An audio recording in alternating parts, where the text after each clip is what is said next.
Satisfactory is an open-world, first-person automation and logistics game with fun bits of exploration and combat with the most addictive loop.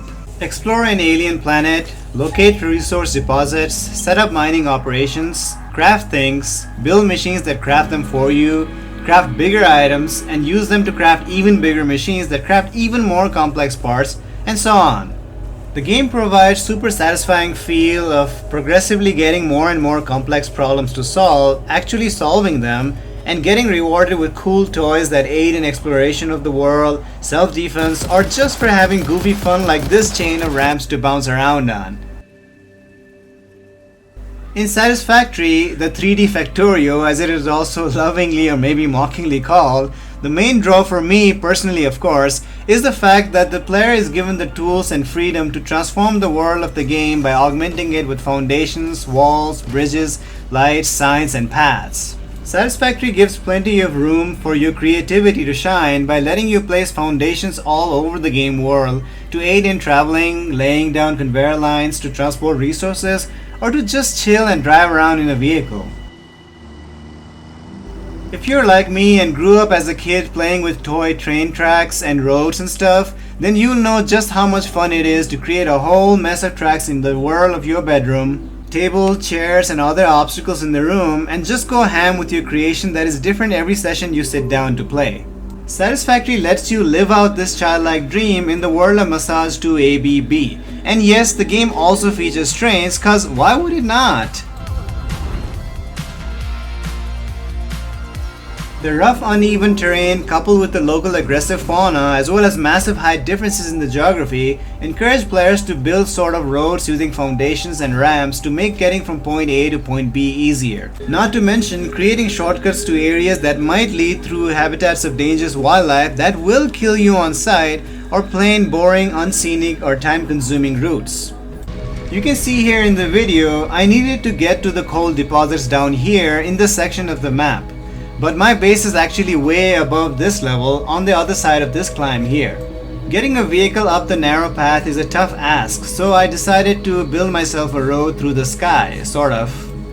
Having the freedom to build roads like this opens up a world of opportunities when it comes to creating shortcuts or for moving resources or vehicles around.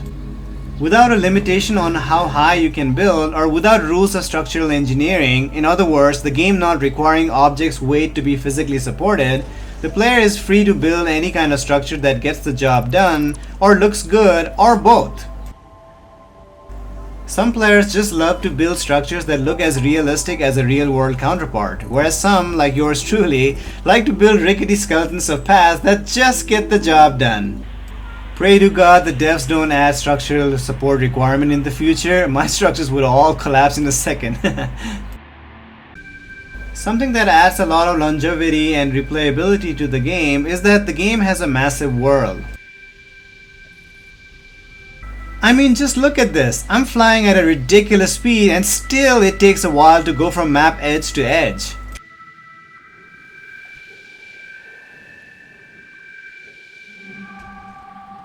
Also, the game offers a choice of 4 starting locations, which will massively affect your early game experience due to different locations of resource nodes, their purities, which yield different extraction rates, and the geography of local areas which dictate your factory design and traversal.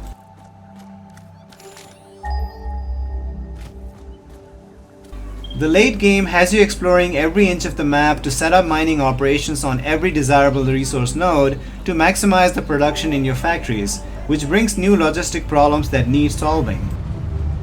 Will you use good old-fashioned, easy-to-understand conveyor belts like me, laying down kilometers of the stuff? Or will you record new paths for your vehicles to pick up the supplies? Or will you spend several hours building the perfect highway, preferably in the sky, take the sky, to run your trucks or trains? The choice is all yours. The very concept of I built all of this myself with my own 2 hands, starting from nothing with 1 piece at a time, that occurs after some dozens of hours into the game is nothing short of amazingly satisfying. And in this regard, Satisfactory absolutely knocks it out of the park, or maybe you could say it's satisfactory? Nah, that's too cliche, I know.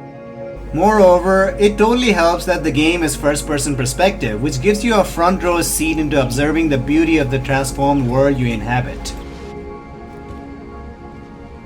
Every ramp built, every foundation piece zoomed down, every power pole and light planted on the ground, every conveyor line doubling as a fast-moving escalator for you to go whee on, gives the player the ultimate satisfaction of having built their own version of the world that was created by the developers, who probably had no idea someone in the world would create something that you as an individual player did. Want to make a tornado of belts? Go ahead, it's your world. Go on and game it out. It's also fun to watch other people's version of their world, which would be vastly different from what you ended up with, which adds plenty of inspiration for you to come up with your own cool builds you can showcase. There's nothing quite satisfying as well as intimidating as seeing someone's 500-hour save where their world in Satisfactory looks pretty much like a completely different game from what you have. It also helps that the wonderful community of players enjoy sharing their pictures and videos, and in some cases even save files around so that everyone can lose hours in these works of art, and yes, they are works of art. How on earth did they make that? Is a question that constantly pops up in my mind whenever I watch videos of other people's saves. They make my factory look like a chump is also another common response to these monolithic builds you find of some of the best players in the world. It's just absolutely amazing. Fun fact, the footage you're looking at, despite being a bit choppy because of the massively busy save file in question, I swear it's not my fault, is actually from early access version of this game, which goes on to show just how amazing this game and its player base are. All in all, I believe the winning formula that Coffee Stain Studios have cooked up for Satisfactory is the world augmenting feature that grants limitless freedom of creativity for the player. The only thing that could make it better would no doubt be terraforming with the ability to dig downward for new underground biomes and resources, and tunnel boring to create shortcuts and paths. But for now, the game stands in a good spot. Here's to more good things to come when Satisfactory 1.0 and beyond arrives. Let me know in the comment section what makes the game addicting to you. Is it seeing the super high level nuclear pasta that took thousands of resources to produce? Comment down below one word, pasta, or more. I hope you guys enjoyed this amateur video essay. I'll see you in the next video coming out in a few days from now. Please like and subscribe if you want to see more. See you guys, bye. Pioneers, stay efficient.